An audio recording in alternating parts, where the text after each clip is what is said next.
Homeland Security Secretary Kristi Noem has announced that all DHS officers deployed to Minneapolis, including ICE and Border Patrol personnel, will begin wearing body cameras immediately. So this move comes after widespread outrage over the fatal shootings of 2 U.S. citizens by federal immigration officers in the city in recent weeks. Now, critics have pointed out that footage from some recent incidents, including shootings by federal officers, were not released promptly or were only captured on bystanders' cameras or officers' personal devices, fueling calls for broader reforms. Noem said that the body camera program could eventually expand nationwide as funding allows. The goal, she explained, is to boost transparency and accountability in federal enforcement operations, especially amid protests and political debates. President Trump weighed in, saying the decision was ultimately up to Noem. Well, it wasn't my decision. I leave it to her.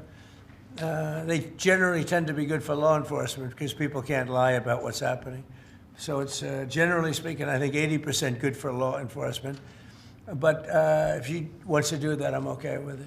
Right now, the policy only does apply in Minneapolis, but Noem says expanding it nationwide will depend on funding and logistics. It's also not yet clear how the footage will be shared with the public or whether body camera rules will be consistent across all DHS agencies. Now, Senate Democrats, led by Majority Leader Chuck Schumer, have been pushing for body cameras to be mandatory for all immigration enforcement officers, including ICE and CBP. They're also calling for additional reforms such as rules against masks, visible identification, and judicial warrants for certain arrests. Noem's deployment of body cameras in Minneapolis isn't the same as a law passed by Congress. Democrats are pushing for a legal requirement to be written directly in the DHS spending package.